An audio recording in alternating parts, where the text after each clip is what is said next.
tunaenda kujifunza neno la Mungu ambalo wengine wenu mmeona kwenye mtandao, ni jinsi ya kushughulikia milango. Mungu alinisemesha kuhusu hili kwa ajili yangu na kwa ajili yako wewe, jinsi ya kuishughulikia milango. Tutaona milango ni nini. Yesu Kristo kuna maeneo mawili amezungumza kwa ufasaha sana. Kumbuka Biblia inasema hatutaishi kwa mkate bali kwa kila neno linalotoka katika kinywa cha Mungu. Tunapojifunza hapa, ninaomba usiende kunyamaza. Nenda kuapply au kutumia lile neno ulilolisikia ili kufungua maisha yako, ili kufika kwenye lengo na kusudi lako. Bwana asifiwe. Wewe haufanani na wale ambao wameshinda wakipiga kelele kwenye madaladala au wako kwenye maeneo mbalimbali ambao hawajasikia kutoka kwa Mungu. Wewe umesikia. Ukisikia, naomba ujue hili ni neno la wakati. Hili ni neno la wakati, ni neno la rema. Bwana asifiwe sana. Rema ni neno lililo hai la wakati ambalo linakuja kwako kufanya kitu kwa wakati huo. Bwana asifiwe. Jinsi ya kushughulikia milango. Mlango au milango ni njia ya kupitisha vitu. Bwana asifiwe. Wewe unajua mlango ni njia ya kupitisha vitu au kupitia watu.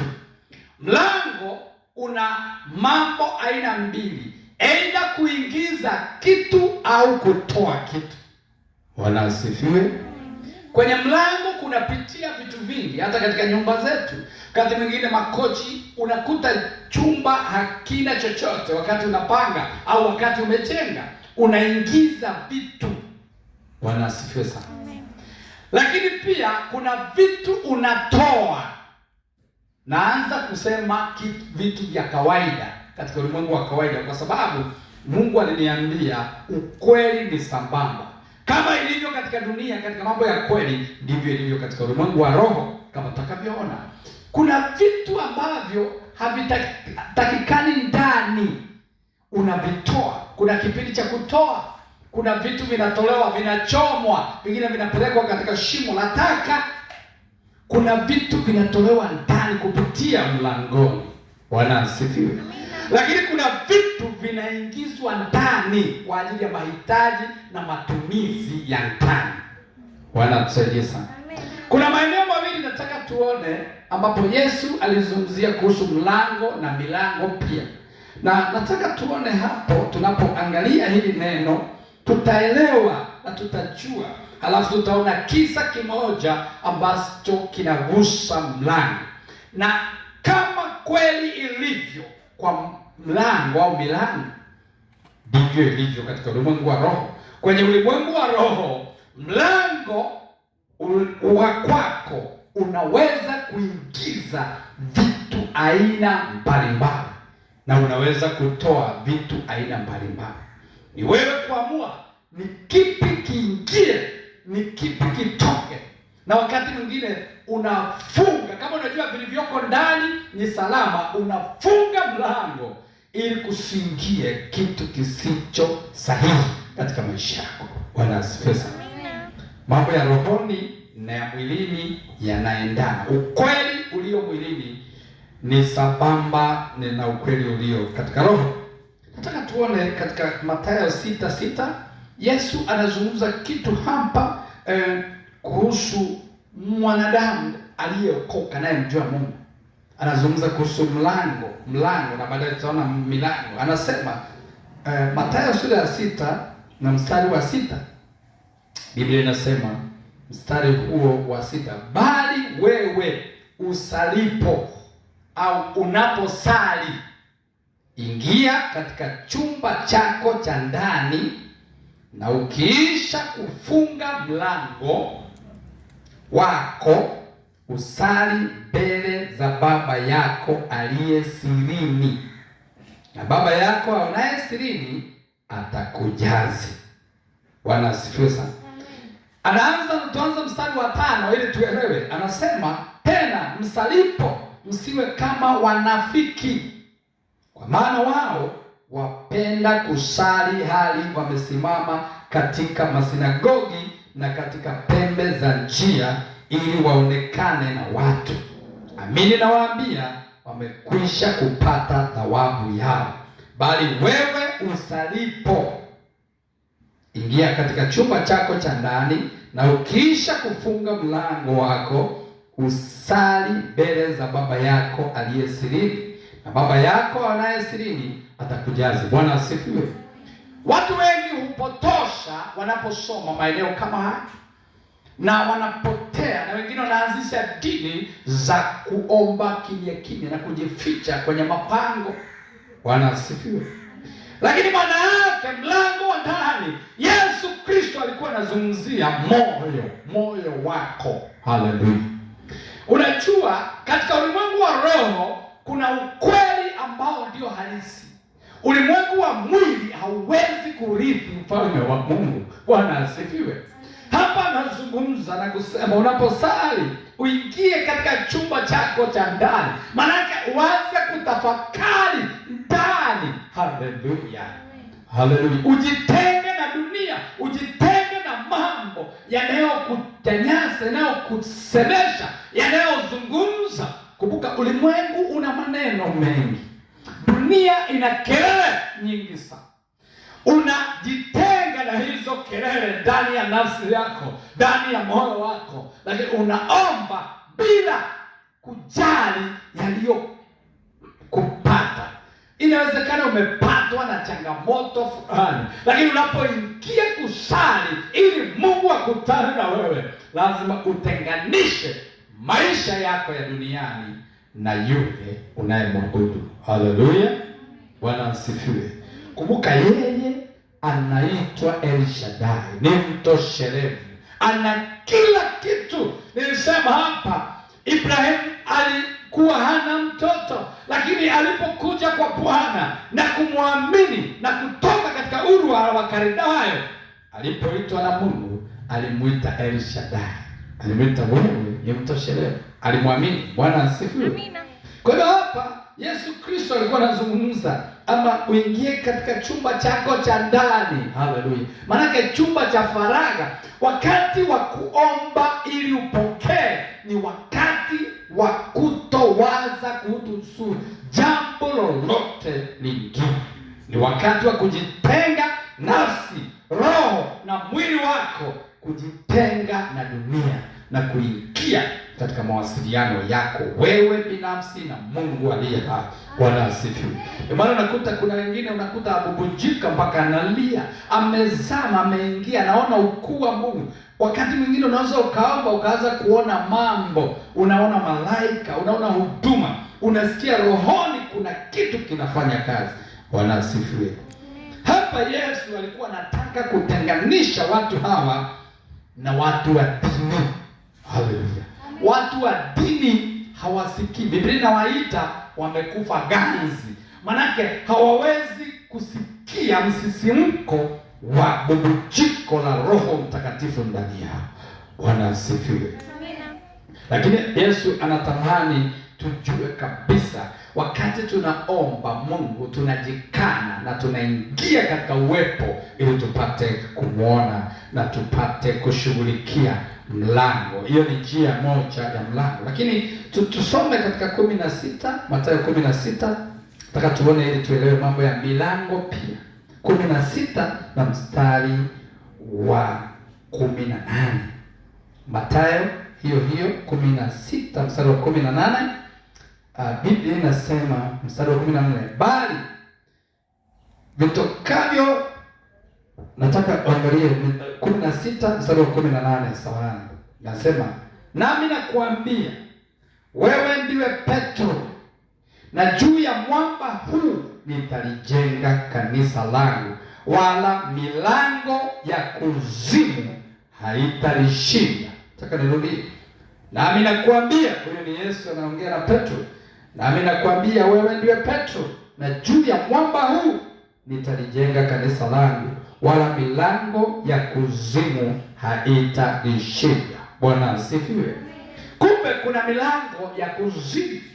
Milango ya kuzimu ni milango ambayo inaruhusu mambo yasiyotoka kwa Mungu yaingie ndani yako. Inaingiza mfumo usiokuwa wa kimungu ndani ya mwanadamu. Bwana asifiwe. Yesu hapa ukisoma hapo juu alikuwa anazungumza baada ya Petro kukiri.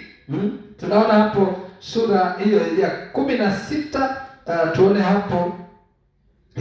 Alikuwa anauliza, tuone kwanza mstari wa kuanzia 13, anasema basi Yesu akaenda pande za Kaisaria Filipi, akawauliza wanafunzi wake akasema, watu hunena mwana wa Adamu kuwa ni nani? Manake watu huninena mimi kuwa ni nani? Yesu alikuwa anatafuta tathmini, evaluation.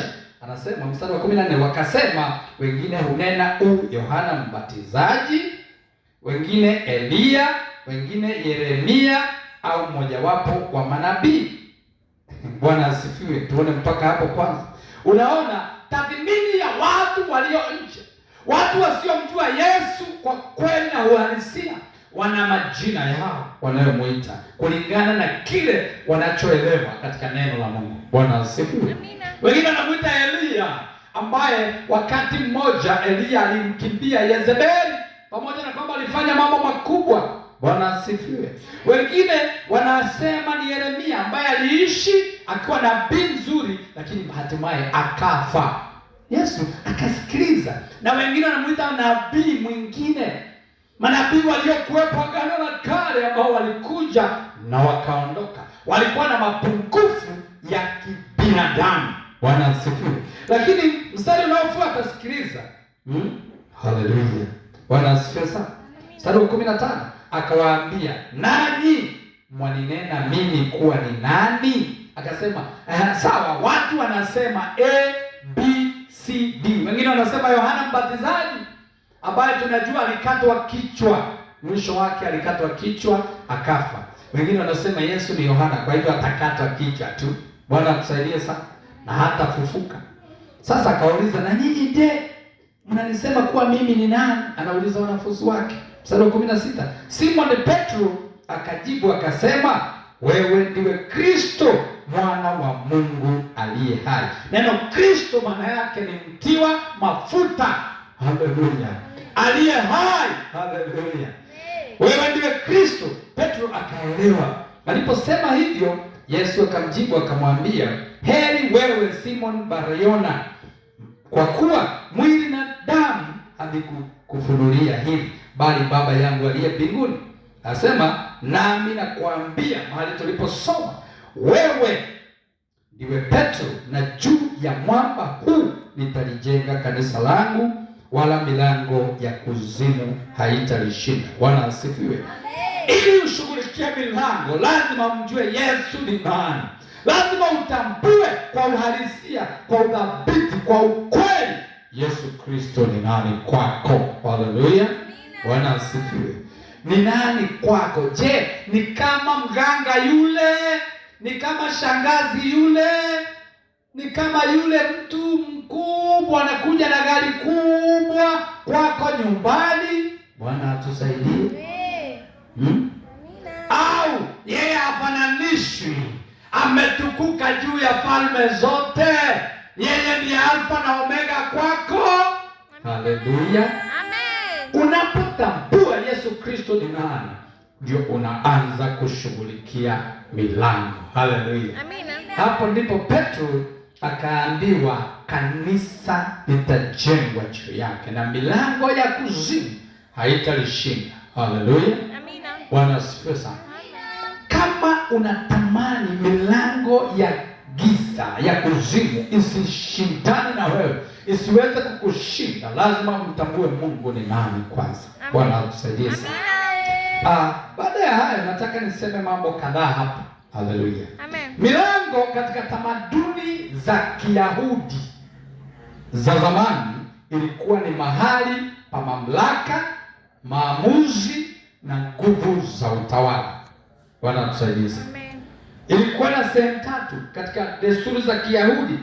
Waebrania walikuwa wanaichukulia milango kwa aina tatu za hali. Moja, kama mamlaka, authority, milango ni mamlaka. Bwana asifiwe. Lakini pili, kama maamuzi, ni mahali pa maamuzi. Haleluya. Manake Petro hangesema hili bila kuwa na maamuzi. Wewe usipokuwa na maamuzi huwezi kukiri Yesu ni Bwana. Ni maamuzi. Haleluya.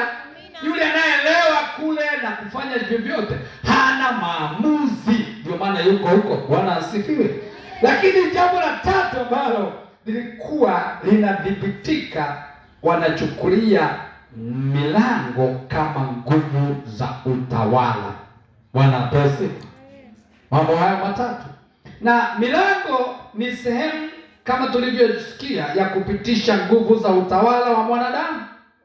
Katika kitabu cha Ruthu, nataka tuone Ruthu. Kitabu cha Ruthu kimezungumza hili. Tunaona Boazi. Kwa kifupi, kabla hatujaingia katika eneo lile, nataka tuone kitabu cha Ruthu ili tuweze kuelewa kile ambacho ninasema. Ni eneo la kupitisha nguvu, lakini ni eneo la utawala na mamlaka. Katika kitabu cha Ruthu, Ruth ni kitabu ambacho sio kikubwa, lakini kinazungumzia mambo muhimu sana ya imani. Kitabu cha Ruth, nataka tuangalie kitabu cha Ruth, na Biblia inaeleza vizuri katika kitabu hiki cha Ruth. Bwana asifiwe.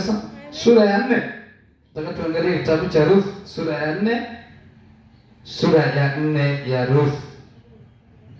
Fungua pamoja nami sura ya 4 ya Ruth, alafu mstari wa kwanza na wa pili. Tunaona hapo milango ni sehemu ya kupitisha nguvu za utawala wa mwanadamu. Sura ya 4 na mstari wa kwanza na wa pili anasema, basi Boazi akakwea kwenda mpaka mlangoni manake, akaketi pale.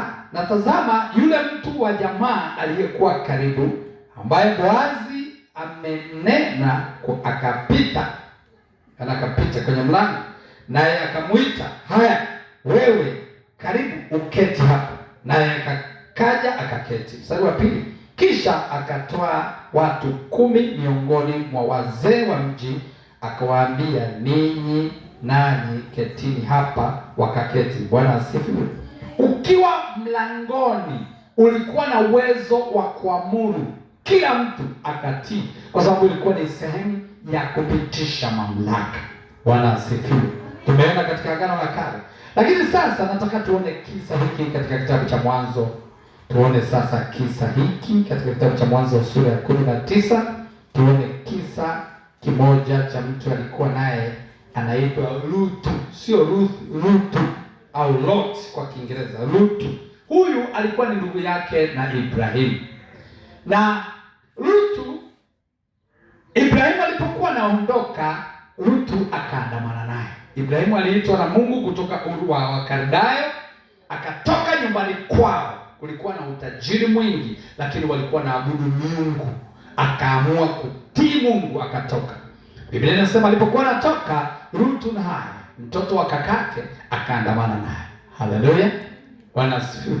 Na alipoandamana naye, Biblia inaonyesha wakafika mahali kukawa na ugomvi kati ya wale waliokuwa wachungaji wa Ruthu na wachungaji wa Ibrahimu. Waliokuwa na chunga, walikuwa na mifugo wengi, ng'ombe, mbuzi, kondoo. Wakawa na kaugomvi. Ibrahimu akanoti, akamwambia Ruthu, ndugu yangu, ninaomba uchague eneo utakalolitaka, aidha ni huku juu kwenye miamba au ni kule mabondeni. Ruthu kwa sababu ya tamaa ya macho akachagua kule bondeni kwenye nyasi na maji, kwa kuangalia kwa macho. Mungu akatumia Ibrahimu kumruhusu yeye akaenda huko, Ibrahimu akabaki kule juu. Bwana asifiwe. Amina. Biblia inasema kule alikoenda Ruthu kumbe liko Sodoma na Gomora. Unasikiaga Sodoma? Haleluya. Kunaonekana kuzuri kwa macho ya nje. Sasa ndio kisa hiki tunataka tuone ilivyokuwa, maana kuna malaika walienda kumsaidia kupitia milango. Tuende sura ya 19 tuone mstari wa 5 hadi wa 7. Biblia inasema, wakamwita Lutu wakamwambia, wapi wale watu waliokuja kwako usiku huu, watoe kwetu. Lutu akawatokea mlangoni, akafunga mlango nyuma yake.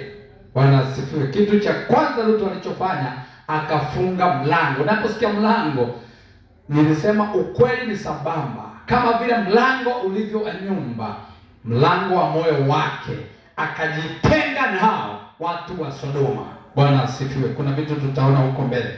Mstari wa 6 tunaona mstari wa 7 akasema, basi nawasihi ndugu zangu, msitende vibaya hivi. Haleluya. Twende mstari wa 9. Wakasema, ondoka hapa. Kisha wakanena, mtu huyu mmoja amekuja kwetu kuketi hali ugeni, naye kumbe anataka kuhukumu. Basi tutakutenda wewe vibaya kuliko hao. Wakamsonga sana huyo Lutu, wakakaribia wauvunje mlango. Bwana atusaidie sana. Kumbuka hao watu walikuwa na ile tabia ya Sodoma na Gomora.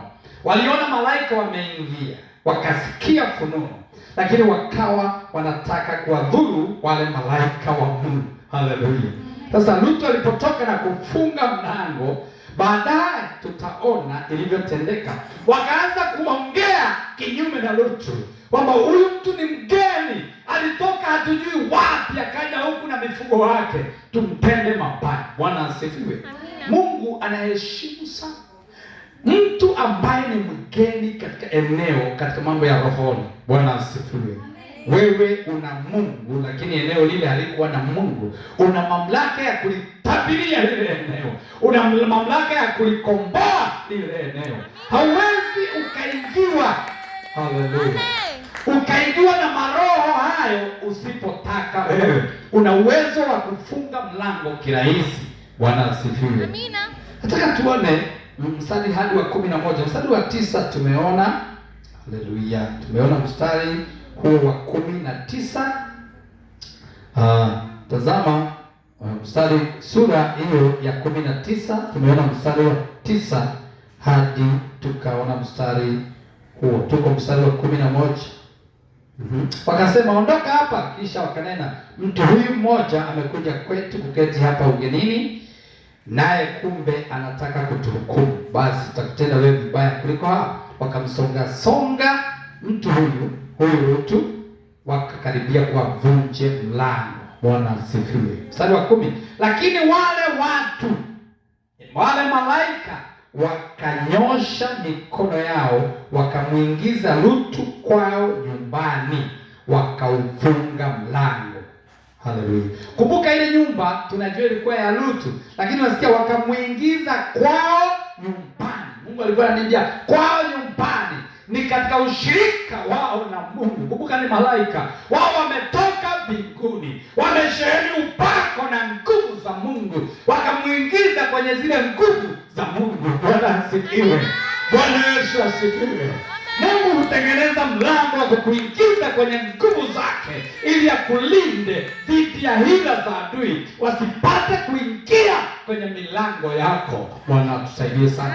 Kumbuka mwanadamu ana milango 5 ya fahamu, na milango hii 5 ya fahamu inaunganishwa na milango ya kiroho. Bwana tusaidie sana. Milango 5 ya fahamu ni kuona, kusikia, kuonja, kunusa na kugusa. Wale waliosoma milango 5 ni kusikia, kuona, kuonja, kunusa, kugusa. Ndio milango 5 ya fahamu. Na Bwana asifiwe. Kila mtu aliyeokoka amepewa mamlaka ya kudhibiti milango yake. Haleluya. Aingize nini na akatae nini. Amepewa mamlaka. Kuokoka tu ni kupokea ufunguo wa mamlaka. Uingize nini katika mambo ya rohoni. Bwana asifiwe. Amen. Haleluya. Lakini tunaona kisa hiki cha Lutu huko Sodoma kilimfanya yeye apokee neema kwa sababu ya ndugu yake Ibrahimu aliyekuwa anamuombea. milango ikafungwa. Wale watu, Biblia inasema, nataka tuone hapo Biblia inavyosema, mstari huu wa 11 anasema kisha wakawapiga hao watu walioko mlangoni kwa upofu, wadogo kwa wakubwa, hata wakachoka kwa kutafuta mlango. Bwana asifiwe. Inaomba leo kwa jina la Yesu, malaika wa Bwana wapige adui zako kwa upofu, wasikuone katika anga lako kwa jina la Yesu Kristo. Kuanzia leo hakuna mtu atakayeweza kukudhuru katika jina la Yesu Kristo. Wakapigwa kwa upofu wa kiroho, wapigwa kwa upofu wa kiroho katika jina la Yesu. Kumbuka shetani pia ni roho, na malaika wake wa kuzimu, wale walioasi pamoja naye, ni roho. Malaika wa Bwana pia ni roho. Bwana asifiwe. Amina. Bwana asifiwe sana. Amina. Kwa hivyo tunaona hapa, haleluya, namshukuru Mungu kwa ajili ya neno lake. Biblia inasema hawa malaika wakanyosha mkono na kisha wakawapiga hao watu walioko mlangoni kwa upofu, wadogo kwa wakubwa, hata wakachoka kwa kutafuta mlango. Bwana asifiwe. Amina. Tunaona jinsi ya kushughulikia mlango au milango, na Yesu anasema kama tulivyoona, juu yako, haleluya, nitalijenga kanisa na milango ya kuzimu haitaliweza. Haleluya, haitalishinda. Bwana asifiwe sana. Hiyo nataka tuone kwamba malaika, tuone jambo la kwanza, Lutu anatoka na kufunga mlango nyuma yake ili wale watu wasiwadhuru malaika. Kumbe mlango unaweza kuzuia madhara yasikuingie. Kuna milango mingi ambayo iko ndani yetu. Tunaona tuna milango 5 ya fahamu, lakini katika ulimwengu wa roho kuna milango mingi sana inayoweza kuingiza mabaya, lakini kuingiza mema. Haleluya, Bwana Yesu atusaidie sana. Bwana Yesu atusaidie. Lakini tunaona jambo la pili, malaika wanamuingiza Lutu ndani na kufunga mlango. Mara zote roho zinazotawala anga fulani huwa hazina mamlaka juu ya mgeni aliyekuja mahali pale. Bwana apewe sifa. Amina. Mgeni katika ulimwengu wa roho, ukiwa umeokoka, wewe ni mgeni katika ulimwengu. Bwana asifiwe. Na roho zinazotawala anga lile hazina nafasi ya kuingia ndani yako usiporuhusu. Wewe ndio unaweza kufungua mlango kwa roho hizi. Bwana asifiwe. Na kumbuka, kwenye milango kuna walinzi. Haleluya. Kuna walinzi upande wa shetani. Kuna walinzi, ameweka walinzi wake ili kibaya kisitoke, kinazuiliwa kibaki ndani. Lakini kwenye upande wa Mungu kuna walinzi, lakini tumepewa mamlaka ya kuamrisha walinzi. Bwana asifiwe. Shida ni kwamba watu wengi hawaamrishi wale walinzi, hawapewi amri, hawapi amri kwamba chukua huyu, toka na huyu kwa jina la Yesu Kristo, zuia asiingie kwa jina la Yesu. Watu wengi hawana mamlaka ya kujielewa, hawajielewi kwamba Mungu amewapa mamlaka. Biblia inasema tumepewa mamlaka ya kukanyaga nyoka na nge na kazi zote za yule mwovu shetani. Bwana tusaidie sana. Milango ina maana ya nguvu, mamlaka au utawala kama nilivyosema. Na nataka tuone pale tulipoona ni kwamba Yesu Kristo alikuwa akifundisha, na hata sasa anatufundisha jinsi ya kushughulikia mlango, spiritual doors. Kumbuka Kiingereza nimeandika spiritual doors are vulnerable to the world. Milango hii ya kiroho imehatarishwa sana na dunia. Dunia inaiwinda milango ya kiroho ili iingize uchafu wake ndani ya watu wa Mungu, ili wakose nafasi ya kumtumikia Mungu katika uhalisi, katika roho na kweli. Bwana tusaidie sana. Ulimwengu unatafuta kila dakika kutapambana ili uweze kuweka mbegu itakayokufanya usiabudu katika roho na kweli. Haleluya. Unaweza ukaabudu tu, lakini sio katika roho na kweli. Ndio maana unaweza ukaabudu tu, unacheka tu, unawaza tu, unakumbuka ubwabwa, pilau, unakumbuka mambo ya ajabu, na ukasema nilikuwa kanisani, nimeruka, nimeabudu, lakini hakuna kitu umefanya. Bwana atusaidie sana. Ndio maana ni lazima tujue tunapoingia, kama Yesu alivyosema katika Mathayo 6:6, tunafunga mlango, tunaingia katika chumba cha ndani. Nataka nirudie mstari huo. Hebu turudie mstari huo ili niueleze kidogo. Kuna kitu nataka ushike kwenye mstari huo. Mathayo sura ya 6 mstari wa 6. Anasema, bali wewe usalipo, ingia katika chumba chako cha ndani, na ukiisha kufunga mlango wako, usali mbele za Baba yako aliye sirini, na Baba yako anaye sirini atakujazi. Bwana asifiwe. Bwana Yesu asifiwe sana. Maana ni lazima uwe na chumba cha ndani katika moyo wako. Chumba cha ndani ni mahali mnapokutana na Mungu kwenye faragha zako. Ni mahali ambapo wakati mwingine ukisikia msukumo, unaenda unajificha mahali, unamwambia Bwana, niko hapa kwa ajili yako. Haleluya. Wakati mwingine unajitenga, unaenda mahali faragha, ili kusudi la Mungu kwako litimie, ili usiishi duniani kwa hasara, ili siku moja useme hakika nimemwona Mungu katika maisha haya, naenda zangu kwa furaha, kwa kuwa Bwana amenitetea na kunitendea. Haleluya.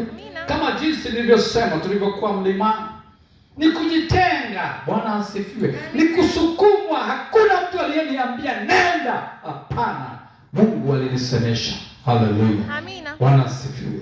Jusiri, unafanya mambo mengine kwa maamuzi yako. Unaingia katika chumba chako cha ndani ya moyo, unafunga mlango, dunia isikuone, dunia isiingize vitu vyake ndani yako. Unasema na Baba yako aliye mbinguni. Kumbuka, kwenye chumba hicho cha ndani, huko ndiko Mungu aliko, huko ndiko Mungu anakosema, huko ndiko Mungu anasikika. Haleluya. Bwana asifiwe. Ni vizuri kuelewa haya katika jina la Yesu Kristo. Bwana asifiwe sana. Amina. Unaposhughulikia milango, lazima uangalie mambo haya matatu. Moja. Haleluya. Aina ya mlango. Aina ya mlango. Lazima uangalie aina ya mlango, lakini la pili tutaona lazima uangalie idadi ya watu wanaopitia ule mlango. Tuende katika Mathayo sura ya 7. Ni sura ya 7 mstari wa 13 hadi 14. Lazima uangalie aina ya mlango, lakini idadi ya watu inatufanya tuelewe huu mlango ukoje. Hebu 7:13 na 14. Mathayo 7:13. Ingieni kwa kupitia mlango ulio mwembamba. Kwa hiyo tunaona aina ya mlango mwembamba. Maana yake ni nini? Ni uzuri wakati mwingine mimi huingia ndani ya roho na kumuuliza Mungu na kuangalia kwenye Biblia zingine za tafsiri ya ndani. Maana yake mwembamba nini? Ni mlango usio na msongamano, mlango wa maamuzi. Haleluya. Wasio watu wengi wanaopenda. Huu ndio mlango ulio sahihi. Sio mahali watu naona makundi mwanzoni, tangu mwanzo. Bwana asifiwe. Mlango ulio mwembamba ni mlango ambao, haleluya, sio mlango wa kuingiwa na mtu ambaye amebeba mizigo, amesongamana na mizigo. Bwana asifiwe.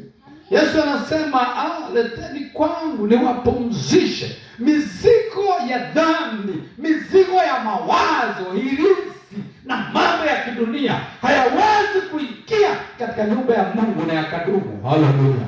Bwana asifiwe. Tuliona mtu mmoja alikuja hapa akadondoka tu, na baadaye ikabidi achomoke, hakuwahi kurudi. Tuliona mwingine alikuja akaanza mambo yake, Mungu akambinua, sijui yuko wapi. Mungu ni Mungu mtakatifu. Haleluya. Mlango lazima uwe mwembamba. Haleluya. Usije na mipango yako, nitaenda pale kama shetani. Shetani alikaa na mipango yake akasema, kiti kile na kitamani, nitaenda nikati katika kiti kile cha Mungu. Bwana atusaidie sana. Akaona mipango yake katika mamlaka ya mtu mwingine, ya Mungu. Bwana atusaidie. Biblia inasema mahali pake hapa kuonekana tena mbinguni. Haleluya. Bwana atusaidie sana. Ukisoma katika Ufunuo 12:7 utaona. Sasa Bwana asifiwe sana. Tunaona mwembamba. Hebu tuendelee kusoma 13.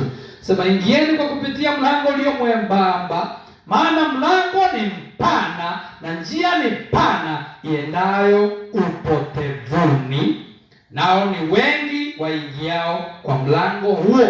Unaona, kuna mlango mpana. Hakuna mtu atakukataza ukitaka kutembea uchi, ukitaka kuvuta bangi, sigara, pombe. Yaani ni mlango mpana sana. Ukitaka kufanya vitu vya ajabu, unapiga kelele pale barabarani, unajidondosha. Hakuna mtu atakuuliza. Watu watakushangaa tu. Miziki ya ajabu, unaruka, unaweka sauti kali huko duniani, utakuta watu wanajaa, wanaruka. Bwana atusaidie. Uliona Elia na manabii wa Baali walikuwa 450 na watu wote walikuwa upande wao mwanzoni. Bwana atusaidie sana. Lakini walipiga kelele, wakajikatakata na nyembe. Hakuna kitu. Yaani figisu ni nyingi kwenye mlango mpana. Aina ya mlango, kuna mwembamba na kuna mpana. Unaambiwa uchague ule ulio mwembamba. Ingieni kwa kupitia mlango ulio mwembamba. Manake kama ni hapa unatembea, Bwana atusaidie, unatembea kwa upande hivi, unatembea kwa kujibana, sio unatembea hivi na mamizigo. Haleluya. Lazima utembee kwamba kuna kanidhamu fulani ili uweze kufikia. Bwana atusaidie. Tunamalizia huo mstari wa 14. Bali mlango ni mwembamba na njia imesonga iendayo uzimani, nao waionao ni wachache. Sio wengi. Usiexpect watu wengi. Bwana asifiwe. Maana hii ni njia ya kujikana. Mlango ni mwembamba na njia imesonga iendayo uzimani, na waionao ni wachache. Sio wengi. It's not many. Dunia ina watu bilioni zaidi ya 7 sasa. Lakini waliokoka ni bilioni 1.4 hivi. Bwana asifiwe. Na waliokoka wakasimama vizuri, inawezekana ni bilioni 1. Haleluya. Amina. 1/7. Bwana atusaidie sana. Sio kwamba hatutaki, tunatamani wote wamjue Kristo. Lakini kuna viwango vya kumjua Mungu. Kuna hatua za kumjua na kumpenda Mungu zaidi. Tumeona unaposhughulikia milango lazima uangalie mambo haya. Mmoja, tuliona aina ya mlango. Kuna mpana ambao ni free, hauna nidhamu, wa kujiachia. Bwana asifiwe. Lakini tumeona kuna mwembamba, umejaa nidhamu, wenye faragha, utulivu, wenye kulipa gharama. Haleluya. Lazima ulipe gharama. Bwana atusaidie. Lakini tunaona katika hilo sakarapa. Katika idadi ya watu wanaopitia, tuone kidogo Mathayo 25 ili tuweze kwenda katika nani ya tatu. Mathayo sura ya 25, fungua pamoja nami. Tuone wanawali wale 10 kwa kifupi. Sura ya 25 mstari wa 8 hadi wa 10. Tunaona wanawali 10 wanatajwa, lakini tutaangalia sehemu nyingine. 25 Mathayo 25 mstari wa 8 hadi wa 10. Anasema, wale wanawali wapumbavu 5 wakawaambia wenye busara 5, tupeni mafuta yenu kidogo, maana taa zetu zinazimika. Mstari wa 9, lakini wale wenye busara wakawajibu wakisema, sivyo, hayatatutosha sisi na nyinyi. Tafadhali shikeni njia mwende kwa wauzao mkajinunulie. Mstari wa mwisho, na hao walipokuwa wakienda kununua, bwana harusi Yesu Kristo akaja, nao waliokuwa tayari wakaingia pamoja naye harusini, mlango ukafungwa. Haleluya, Bwana asifiwe. Unaona asili ya Mungu kuseparate watu ambao hawana nidhamu ya kumtafuta Mungu na wale wenye nidhamu ya kumtafuta Mungu. Anahakikisha wanaishiwa na mafuta. Mafuta yanayotajwa hapa tunaona kama mafuta ya taa, lakini ni mafuta ya Roho Mtakatifu, ni nguvu za Roho Mtakatifu, ni nguvu za Mungu. Bwana asifiwe. Hauwezi ukatumia nguvu zangu nilizohemea. Bwana asifiwe. Labda kwa kutii na kuomba na kufuata maelekezo, lakini kuniambia nikugawie upako. Nilikuwa mlimani, nikwambia nigawie kamlima kidogo ulikokuwa. Bwana atusaidie. Haiwezekani. Hawa wakaanza kuomba tugawie mafuta kidogo. Sema nendeni mkapenye, nendeni mkalipe gharama, nendeni mkanunue. Bwana asifiwe. Wakati wametoka tu, bwana harusi akaingia. Yesu akaja kutunza na kufadhili watu wake. Bwana atusaidie sana. Amen. Ni vizuri kujua na kuamua kumtumikia Bwana katika roho na kweli. Tunaona Yesu Kristo anasema yeye ndiye mlango wa kondoo katika Yohana 10:7-9, sitasoma. Lakini tunaona kila gereza la shetani huwa na walinzi mlangoni kama nilivyosema. Bwana asifiwe sana. Nisema mlango ni sehemu ya kupitisha vitu, aidha kuingiza au kutoa. Na tukasema tunaposhughulikia milango lazima tuelewe aina ya milango. Na jambo la tatu sijalisoma, lakini kabla sijasoma la tatu niseme kila gereza lina mlango, na mlangoni shetani huweka walinzi. Tutaona katika Matendo ya Mitume sura ya 12 kwa kifupi, tuone mstari mmoja. Matendo ya Mitume ili tuelewe. Gereza mnajua ni nini, nishawafundisha sana. Matendo ya Mitume sura ya 12. Kumbuka gereza ni kutumikishwa, ni hali ya utumwa fulani. Ukiwa unaishi katika utumwa fulani, wewe uko kwenye gereza fulani.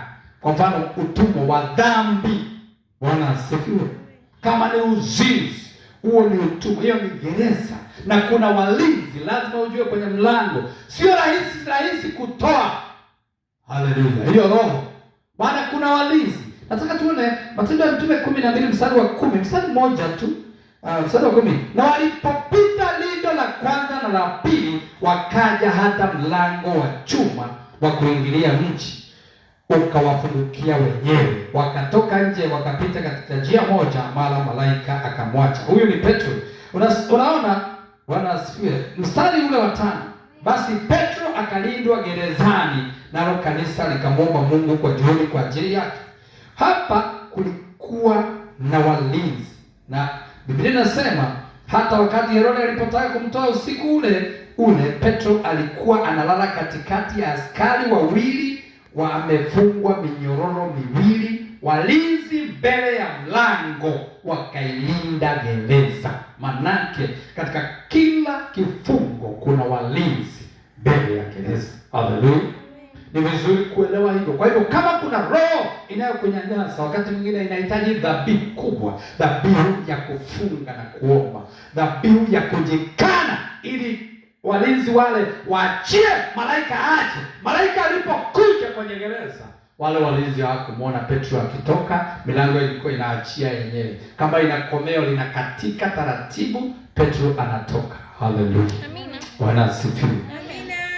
Ni vizuri kuelewa. Milango mingine inahitaji malaika ifunguke kama tulivyoona. Bwana asifiwe sana. Amen.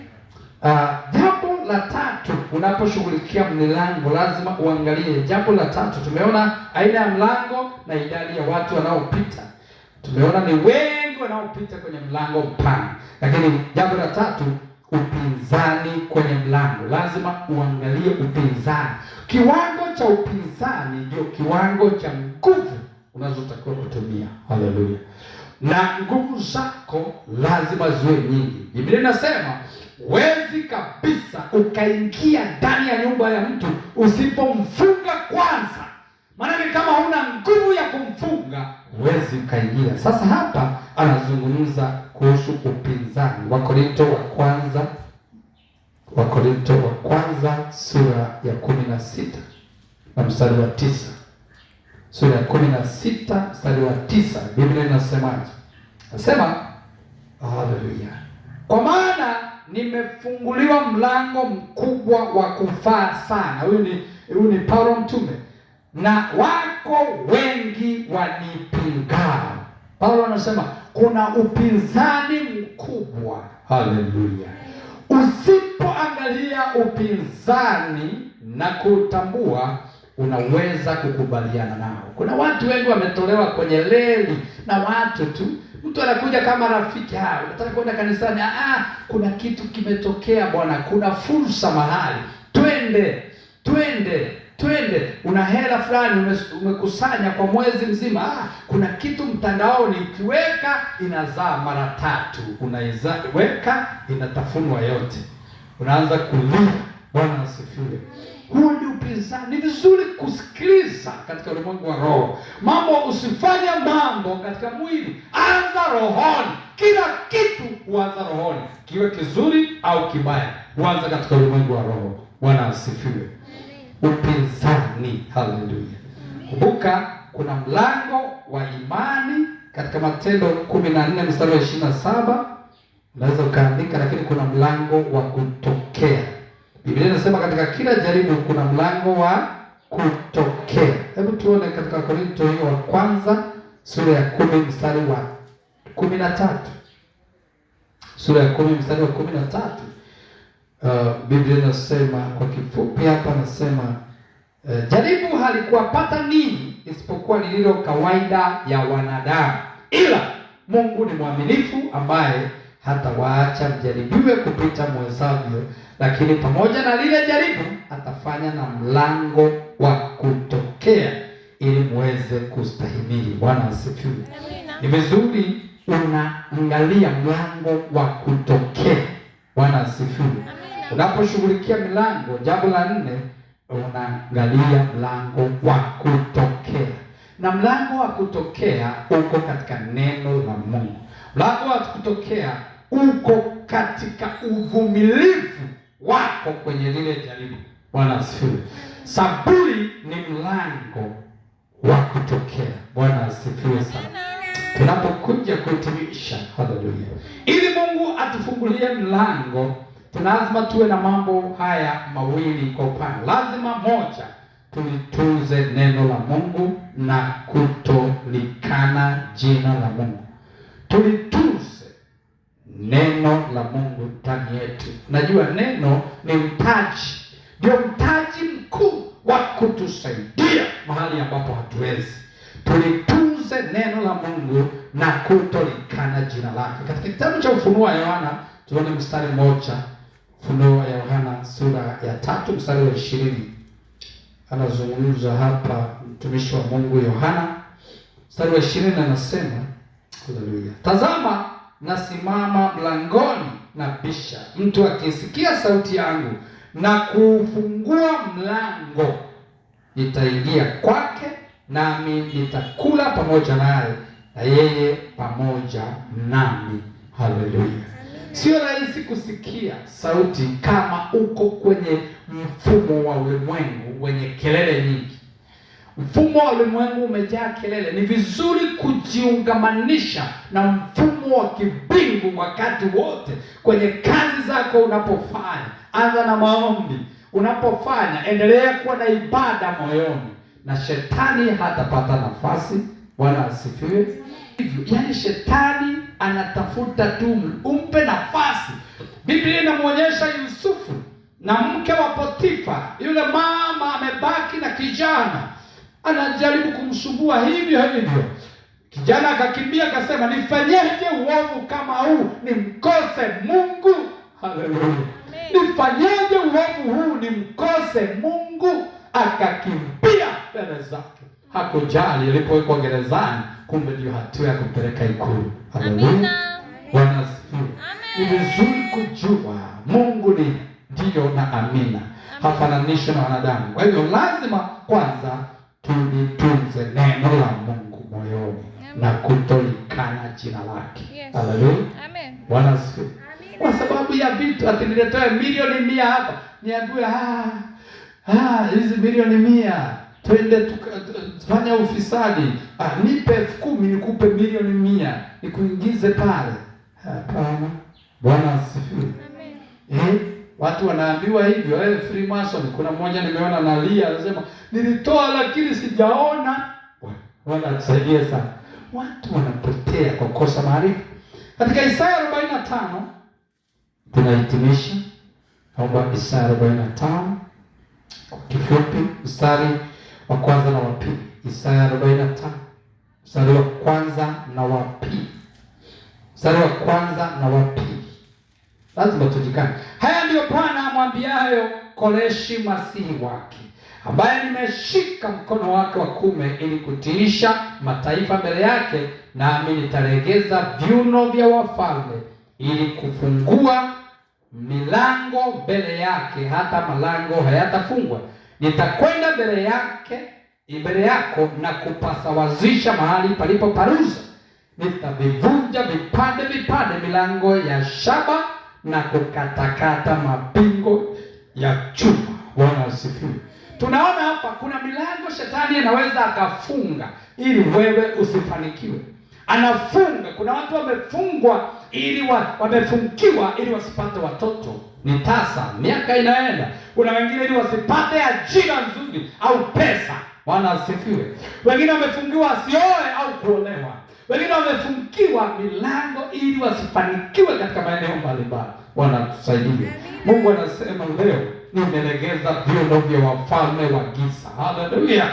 Nimeharibu ngome zao. Na anasema hapa nitakwenda mbele yako na kupasawazisha mahali palipo paruza. Anasema nitavivunja vipande milango ya shaba na kukatakata mapingo ya chuma. Kile kilichofunga ile milango nitakatakata na kuvipiga chanike kwa jina la Yesu. Hiyo vipande nivivunje. Haleluya. Huyo ni Mungu anayesema katika jina la Yesu Kristo. Haleluya. Jambo la pili, ili atufungulie milango, jambo la mwisho, lazima tubishe. Nasema lazima tubishe. Unajua unaweza ukakaa pale, kuna mlango uko pale nje, mimi sijui niko ndani. Unahitaji chumvi tu ni kuazibe chumvi. Unakaa tu hausemi hodi, uko nje. Mimi naangalia mpira. Mimi nasoma neno au naangalia World Cup. Sasa nitajuaje kuna kelele? Au naangalia mahubiri. Niko pale au natafakari. Bwana asante, Bwana asante. Sasa wewe unakaa tu, si atajua tu nataka chumvi, ataonyeshwa. Hapana. Bwana asifiwe. Lazima ubishe. Biblia inasema ombeni mtapewa, na pale mwishoni bisheni nami mtafunguliwa. Lazima tubishe. Kwa wakati mwingine kubisha ni ngazi ya 3 ya maombi, kama nilivyosema. Ni hatua ya juu.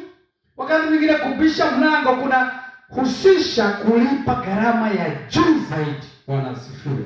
Wakati mwingine kufunga na kuomba, kukwea milimani. Wakati mwingine kutoa dhabihu iliyo zaidi. Bwana asifiwe. Unajua dhabihu, wakati mwingine kutoa dhabihu kuna gharama, kuna uma. Haleluya. Dhabihu sio kitu kidogo. Biblia inasema Suleimani alitoa ng'ombe 1,000. 1,000 wanachinjwa saa ngapi? 1,000. Inawezekana alibakisha wachache. 1,000. Alipomaliza Mungu akatazama akamwambia, "Hoi, brother, nikupe nini? Unataka nini? Umetoa hivi umenigusa. Unataka nikupe nini?"